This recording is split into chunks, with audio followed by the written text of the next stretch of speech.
Sa number 10,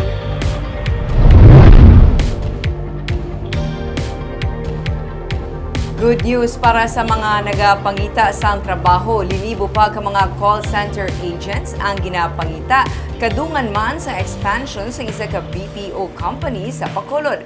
Pati mga senior high school ang pwede diri. Yaring report ni Nico Delfin. Masanag, kagrammable ang bago bukas ng recruitment hub sang Teleperformance Bacolod sa Dalan Magsaysay.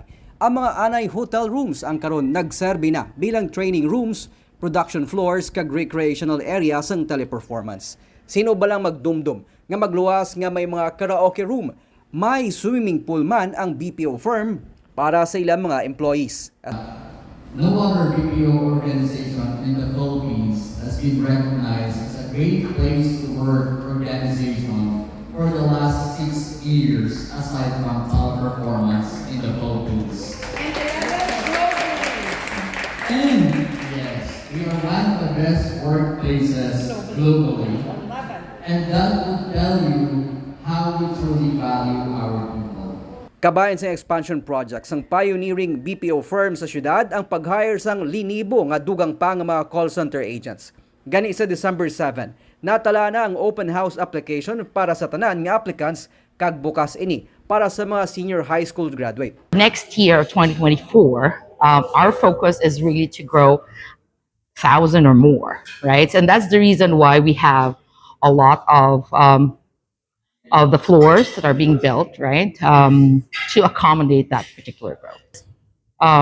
There are accounts to actually put more faith in TP Bacolod and the talent that we have here, and the results that we produce. A lot of our accounts here in TP Bacolod are actually number one when it comes to overall client stack rank.